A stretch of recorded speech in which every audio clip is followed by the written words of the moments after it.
தலைவர் சொல்லுவாரு, நம்ம ஒரு நதி மாதிரி போய்கிட்டே இருப்போம், அதுல அசிங்கமும் வரும் நல்லதும் வரும். நம்ம நல்லதை மட்டும் எடுத்துட்டு 26ல் தலைவரை முதல்வராக்குறது மட்டும்தான் நம்ம குறிக்கோள். அந்த குறிக்கோளோட நம்ம போயிட்டே இருப்போம். ஒரு ஸ்டேஜ் போறது கூட தமிழக வெற்றி கழகத்துக்கு வந்து எவ்வளோ தொல்லைகள், எவ்வளோ நிர்வாகிகள் பிரச்சனை. இங்க இருக்க தோழர்கள் வந்துகிட்டு இருக்காங்க, கிட்டத்தட்ட 8-9 கிலோமீட்டர் சுத்த விடுறாங்க. இங்க இருந்து திரும்பி இப்படி வர்றதுக்கு ஒரு 50 மீட்டர் கிடையாது. ஆனா நம்ம தோழர்கள் இங்க இருக்கவங்க எல்லாம் 10 கிலோமீட்டர் நடந்து வந்திருக்காங்க.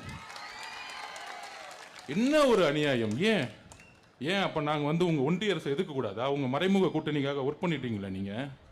ஒன்னே ஒண்ணுதான் கேட்கிறேன். தமிழக சட்டமன்றம் நடந்துட்டு இருந்துச்சு. ஏன் எஸ்ஐஆருக்கு எதிராக தீர்மானம் போடல சொல்லுங்க? நம்பர் 1 கொஸ்டின், ஏன் போடல? உச்ச நீதிமன்றத்தில் நீங்க மனு தாக்கலுடைய பெட்டிஷன் எப்படி இருக்கு? அதாவது சில பேர் செட்டிங் பண்ணிக்குவாங்க, சும்மா கோர்ட்டுக்கு போவாங்க. அதுக்கு ஒரு உதாரணம் சொல்றேன். வவுஃபுக்கு எதிராக நம்ம தான் கேஸ் போட்டோம். நம்ம தலைவர் சொல்லி கேஸ் போட்டு அபிஷேக் மனு சிங் அவர்கள் வாதாடினாங்க. ஆனா திமுக போட்ட கேஸ்ல அங்க வாதாடவே இல்லை. அங்க இருக்க வழக்கறிஞர்கள் கையை கட்டி சும்மா நின்றுட்டு இருப்பாங்க. ஆனா வெளியே வந்துட்டு நாங்களும் கேஸ் போட்டோம் வடிவேல் படத்தை சொல்லுவாங்க. வகுப்புக்கு மாதிரி எஸ்ஐஆருக்கு ஒரு கேஸை போட்டுட்டு நாங்க கேஸ் போட்டுட்டோம். அனைத்து கட்சி கூட்டத்தை கூப்பிடுறோம். அனைத்து கட்சி கூட்டத்தை தமிழக அரசு கூப்பிடணும்.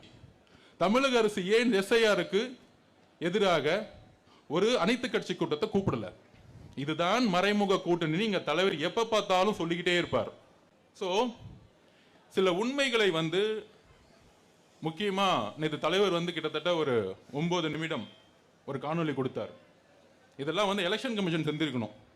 4ஆம் தேதி அனௌன்ஸ் பண்ணும்போது ஏதோ ஒரு விளம்பரமோ, எஸ்ஐஆர்னா என்ன, மக்கள் வந்து ஒவ்வொருத்தவங்க வீட்டில் இருக்கிறோம், எத்தனை விவசாயிகள் வந்து காலையில் 6 மணிக்கு வந்து உள்றதுக்கும் விதை வைக்கிறதுக்கும் இல்லை வந்து அறுவடை பண்ணுறதுக்கும் காலையில் 6 மணிக்கு கிளம்புனாங்கன்னா வரதுக்கு 9 மணி ஆகும். வீட்டில் யார் இருப்பா?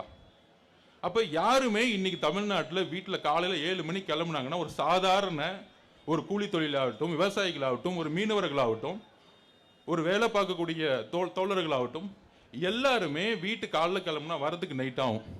காலையில் பழைய சாதம் சாப்பிட்டுட்டு மதியானம் வந்து ஒரு பழைய சோதை கையில் எடுத்துட்டு வந்துட்டாருன்னா நைட்டு 9 மணிக்கு தான் வீட்டுக்கு வருவாங்கிற ஒரு அடிப்படை அறிவு கூட தெரியாதா?